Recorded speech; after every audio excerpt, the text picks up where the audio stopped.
Hello and welcome to McBeardy's Big Time Spooky Time Corner. That's right, it's another episode of the Bobby and Beardy Show in which McBeardy reviews a spooky dookum film that I haven't seen because I am a big wuss. Today, McBeardy will be reviewing The First Omen. McBeardy, should we do a banter section? Because we literally just did a previous podcast where I asked how you were, so we all know how you were. We never double stack. Fine. Okay, do some banter. Let's get the banter rolling. This is the banter section. So, how about that local sports team? And those current events we like to see. Oh, those current events are currenting. Oh, they are. All right, that's quite enough of that. Thank you. So, yeah, you're going to talk about The First Omen. I'm going to give you the rundown as I usually do, just to give the background. And then you can tell me all about it, etc., opinions, and maybe I'll ask you a few questions along the way, like we did for your Imaginary review a couple of episodes. It was a real review, just about a film called Imaginary. I don't think so. All right, here's what you need to know about The First Omen. Well, it's a horror film, obviously, directed by Akasha Stevenson. Stevenson co-wrote the screenplay with Tim Smith. That's a normal name, finally! And Keith Thomas, also a normal name, from a story by Ben Jacoby. It's the sixth film in the Omen franchise, but it's a prequel to the 1976 The Omen, not the 2006 remake, according to these notes that I was reading. Yeah. Maybe you can talk about that later, if you know anything about it. The film stars Nell Tiger 3, Tawfiq Barhom, Sonia Braga, Ralph Ineson, and Bill Nye, not the science guy. It was released on the 5th of April 2024 for a budget of 30 million American, and so far in the box office it's made 57.5 million Australian dollars, which is 37 million US dollars. So it's made its budget back, so that's all right. I get it for now, at least. Normally my understanding is it has to make its budget, and which is then doubled for marketing ish. Some films aren't marketed at all, to make profit and stuff. So it's doing okay for now. All right, Beardy, take it away. Okay, yeah. So I want to premise this with the fact that I was away with work, and I used all my free time away from my other half to watch horror films because she is terrified of horror as much as Bobby is, maybe more. I think maybe away. More from what you say. Yeah. So I was away. That was the only horror film out. I wanted to see it. It seemed decent. The Omen franchise isn't one that I am the biggest fan of. I liked the original two films. Since then, hit and miss. I did watch the 2006, but it hasn't stuck in my memory all that much. And if it was anything like this one, that's for good reason. Hint to what my thoughts might be on this film. As you mentioned, this is obviously a prequel, so it's how the story of the Omen comes about, how Damien is brought into the world, why he's brought into the world. It's this young sister, nun. What is it before a nun? Yeah. Something along those lines.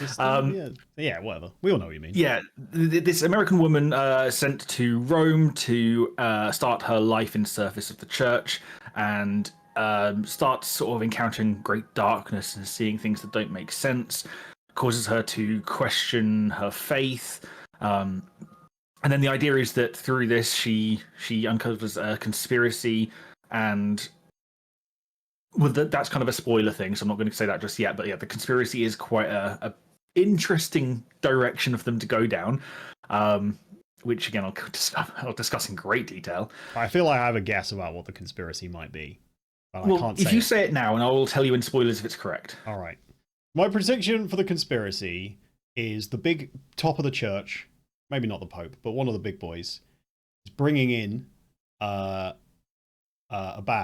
big bad, which is the Omen, I presume. One presumes, in order to scare people into being good Christians again. So they're kind of responsible for doing a bit of witchcraft or whatever to bring in what I assume is similar to the Antichrist, maybe? Having never seen any of them. Am I... So roughly right. Again, Maybe we'll find out. We'll cover it more in spoilers. Absolutely, yes. The Antichrist is sort of what Damien the Omen is supposed to be. I'm not going to confirm or deny what you've said so far, but leading down that route, one of the underlying story points is when she gets brought across to Italy and to Rome specifically. There's a lot of like riots going on, and it's apparently at the moment it's popular to see riots between the Italian citizenship and the church and the police, motivated by sort of dissatisfied population and students with the state of the Holy Church. So people are getting disenfranchised with the way that the church is being run and how it affects their lives and Italy as a whole and Rome as a whole. And that may or may not be part of the plot point. We will find out later in this podcast. I wonder if that actually happened. I wonder if they're tying in real... There they are. 100%, yeah. So this actually did happen. Nice. It was part of a social revolution in Paris in May of 1969, and that went into other countries in Europe, like Italy, that lasted until 1969 and the late 1980s, which fits with this, because this is supposed to be set early 1970s. So nice. It's loosely based on some real events. I'm hoping most of this stuff didn't actually happen, but we'll see. As you mentioned, yeah, obviously it's the 6th film in the franchise. I didn't know there were 6. 1 and 2, like I said, I liked. The rest of them, I've only seen one other. Says a lot about how much I like the franchise, and it's difficult for me to reconcile because I'm a massive horror fan. I'll watch any horror film for any reason. These ones don't really. So have you not seen all 6 films? I haven't, no. This has blown my plans wide open here. Let's play a game really quickly before you get into the your full review. Can you guess, or do you know, when all of the Omen movies were released? Because I wrote them all down. I want to know the year. So The Omen, the first film, I've already actually said when it came out in this podcast. 1976, you said. Correct.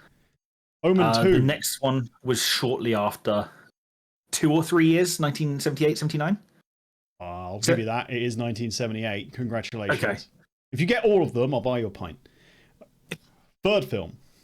The Final Conflict is called, apparently. Okay, The Final Conflict. I'm guessing roughly the same again. I think at that point The Omen was going quite well, so another 2-3 years, 1978, so 80, 81? I'll give you it. I mean, you're playing your cards here quite well. Go and give me 2 dates, but it's 1981. I'm impressed so far. All right, okay. Gets tricky now. When did The Omen 4, The Awakening, come out? Honestly, I have no idea. I can take a stab in the dark. Well, I'm going to ask, are you not going to get a pint by not taking a stab in the dark? You know what? Wait, so it's been a 50-year franchise, 6 films. There's 18 years between the 2006 remake and now. So there's one film between roughly 1980s and 2006. There's one film between 1981 and 2006, correct. Which would make it mathematically sensible to be around 1993. So we're going to go with 1992 on principle. Oh, you were right to change, but you didn't go quite far enough. It's 1991. No pint for you, sir. Final question. When did the first Omen come out? When? Yeah. 1976? No, no, you fool! Oh, no! It came out in 2024. No!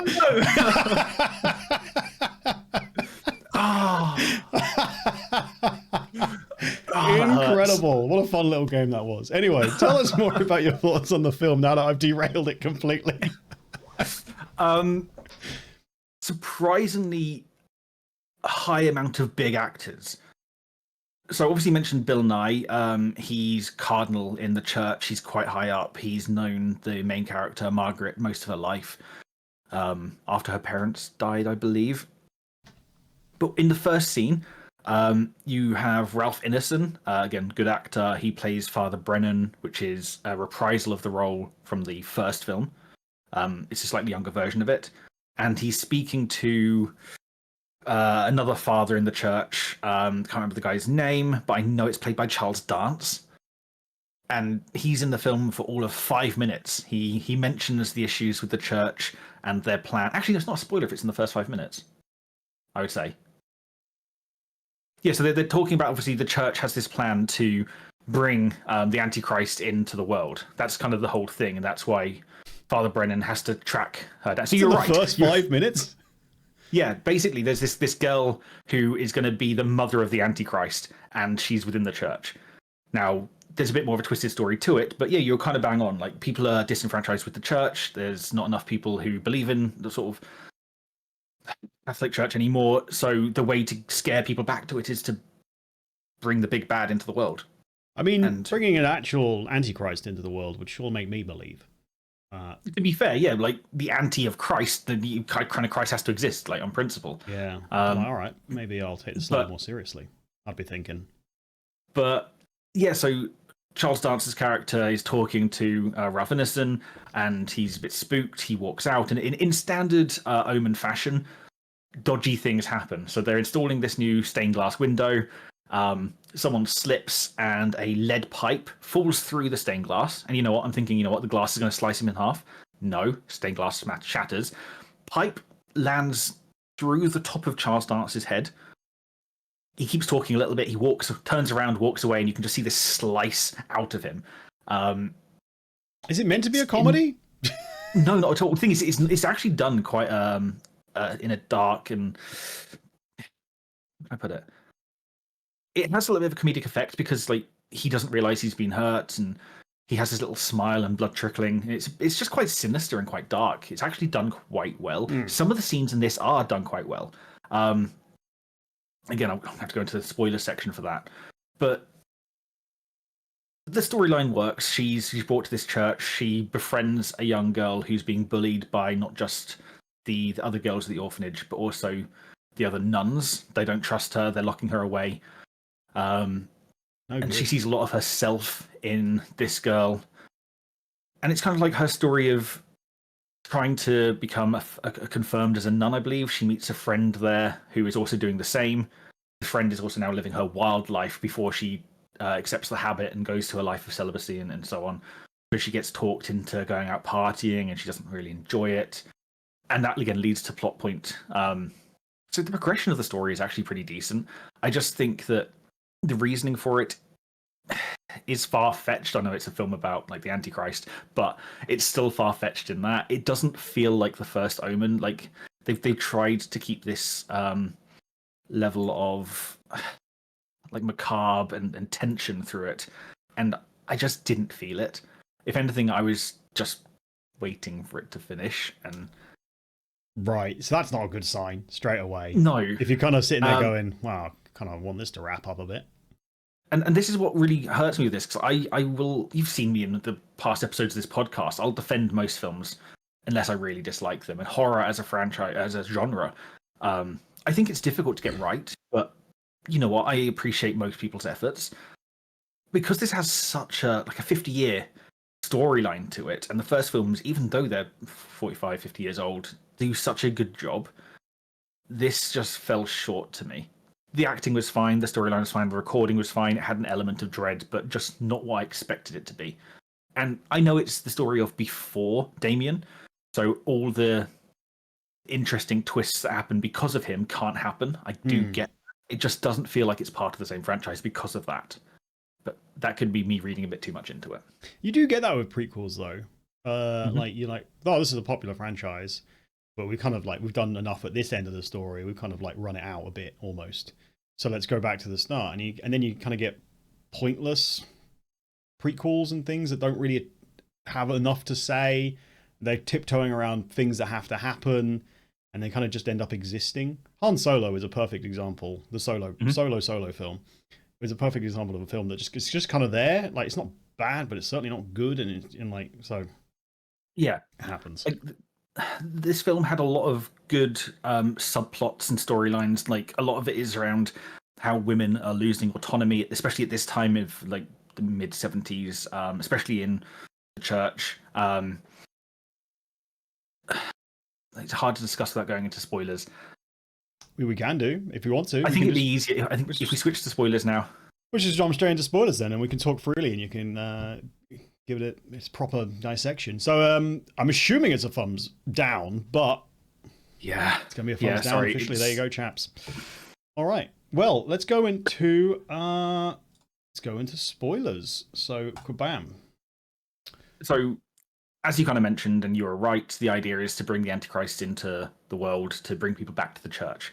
Now, it turns out that a certain sect of the church are doing this through this conspiracy, and they have something they're calling the beast. Now, it's not really mentioned if that's the devil or not, and it actually is shown to be a physical sort of jackal-looking beast. And it turns out that they can't just have the beast impregnate someone and that be the Antichrist. The beast needs to breed with its own offspring to bring about the Antichrist. Again, the really dark theme. Yucky. Very, very much so. And this is kind of where the conversation at the beginning with Charles Dance comes in. This girl is the offspring who is going to bring about the offspring. It turns out this certain sect of the church have done this multiple times. They've been trying it for ages. The offspring of the offspring keep dying. They can't sustain life. They die. They get deformed and die early. And throughout the film, it turns out there's one that's still alive. And we don't know who it is. It's heavily lent to that it's this orphan girl who she befriends. Because weird things keep happening. One of the other nuns at this place who is a little bit out there. I think she leans towards the darker side, speaks to this girl, wants to show her what she could be as part of like the darker side of religion and the Antichrist. So she walks on top of this balcony, screams, sets herself on fire, and jumps off and hangs herself. That scene actually was quite gruesome, unexpected. It was decent. And then her visage keeps popping up again and again to scare the viewer, to scare the main character. It wasn't done badly, actually. Some of the recording for her popping up was quite good, like a bit more jump scary than I would like, but it was half decent. Anyway, as the story progresses, turns out there's two of these children of the jackal, children of the beast. Yes, this girl is one of them, but the main character is another one. I'm shocked to hear this. What a twist! It's a little bit very obvious. You know who would have been better as the secret offspring? Charles Dance. You'd be like, he's already been piped to death. Oh, that sounds dirty. That's on you. Yeah. The viewers knew what I was talking about. I know some of our viewers, they know they didn't. So again, it's an interesting story. The element of dread and fear in it doesn't work well for me. Eventually, she does get impregnated. When she goes out with this other friend who's living her best life before she becomes a nun, they get her too drunk, and then it kind of happens. Again, really dark themes. When she's starting to understand what's happening, she wants to find the guy she met on her night out. She went dancing with him and almost went back with him, but didn't, as far as she knows. She tracks him down in the middle of Rome, runs after him. He's clearly distraught, didn't want to know anything about her. He turns around, apologizes, and gets hit by a truck. And have you ever watched Signs?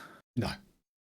Okay, so in Signs, there's this whole thing which they spoof in one of the scary movies where one of the women gets hit by a truck and is pinned against a tree. And it's if they back the tree up, she dies because her body will fall apart. I don't know how they're going to back a tree up, but that's fine. Is that what I said? No. If they back a truck up. Anyway, so this person's pinned. And same thing happens. So this guy's pinned. He says he can't feel his legs. So she's like, oh no, I'll help. I'm going to pull. And then she's just holding his top. It's quite gruesome. This film has a lot of particularly gruesome points, a lot to do with childbirth as well, which again in itself not an issue, but they've purposely darkened it, and they did this whole thing to try and make it what is it? It's not an R, it's NC-17. So like the one that's above R. I know it's American ratings, but it's the only ones that I know for this stuff. Yeah. What is it here in the UK? Yeah, Is it an 18, I assume? Or is it a 15? Because we're slightly more lax here. Ooh, let's have a quick look, because I don't know. I'll also Google the First Omen rating. Yeah, I did that and it doesn't tell me. Well, this is just people saying what they think of it. Age rating. The First Omen has been given a 15 age rating by the BBFC. Yeah. Like I say, it's not the most gruesome film I've ever seen. It's not the scariest film I've ever seen. It's not the best film I've ever seen. It's just, like I say, it doesn't feel like an Omen film. I understand the need for the background, but it even tells the story wrong. She gives birth to twins. The boy is taken away and eventually becomes Damien. The girl she steals and runs away with, and I'm assuming that's going to be another plot point for a further film. But who really knows? But even with this, like they steal the child, and in the first Omen film, they adopt Damien because this bureaucrat needs a child because they've been trying to get a child for ages, and they even mess up that timeline. Because in the original film, they adopt the boy, and then he becomes the consulate to the UK. In this, they're like, the consulate to the UK needs a child. I mean, it's a simple thing. Yeah, that's small annoying. stuff like that is, and because it's such a throwaway line, 30 seconds from the end of the film, they could have at least said, "Oh, this person who is likely to become the consulate to the UK needs," like that would have been fine. They don't even need to specify the job. They can just say, "We know the perfect man the perfect family to give this boy to." Yeah, obviously it needs to be someone in political power because that's the whole point. But they could be, the implication could be, again, having seen none of it, is that the church are involved pulling strings and things, as you know, religion is powerful, so they could be like manipulating a political situation to get what they need, regardless. I mean, I don't know if it makes any difference that he is the consulate to the UK in the actual story, or if he just happens to be a person of power. But whatever. It's person of power. Like, it doesn't have to be that specific, like the UK or consulate, whatever. It's just they need someone of standing, and obviously there's going to be an element of this isn't going to be hidden when the Antichrist is around.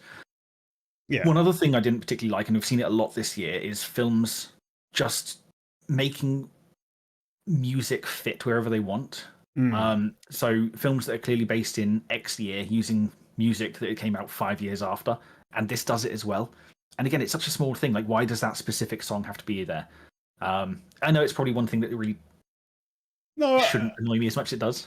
I mean, if it's glaringly obvious, I get what you're saying. I mean, if you're making a film within a timeline, like a period piece, as it were, you should be able to find music that's from that era, from that year, or preferably slightly before, just to make it work. It's the same thing in Madam Web. We had songs that were coming out left, right, and center post that film. Well, I mean, I don't think that even that film knew when it was actually taking place technically. But yeah, it's one of those little things. You're like, what's going on? I get it. Like I say, the plot hole one's the issue for me. Did I say consulate or ambassador? One of the two. You say consulate. Okay. Well, yeah, that part again. It's such an easy thing to get right, and they didn't. And the Ralph Ineson character, the father, I can't remember his name, who is from the first film. In this, he's shown to have no idea about this cult that wants to bring about the Antichrist. But in the first film, he's shown to know about it and arguably be part of it. So again, it's just it fits this story really nicely, but it seems a bit sort of like, well, hopefully you don't remember this film from 50 years ago. Yeah, this is what actually did happen. I promise you. Yeah, like again, I want to love every horror film. I really do. I want to give them more credit than they do sometimes. But this one, I didn't like it. It wasn't particularly scary. I didn't enjoy my time. Like, I think it's the first film this year that I've seen in the cinema that I actually didn't enjoy my time. Like, even the ones I didn't particularly like. Wow. You know what? It entertained me for a while. This one, it didn't. Yeah. Well, that's quite damning. I think that's the perfect place to end, to be honest. A review. Agreed.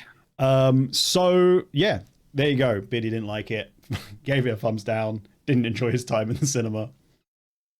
That's the First Omen, everybody. Well, thank you so much for listening and watching. And we will be back very soon. And I may have even seen the movie next time. Who knows?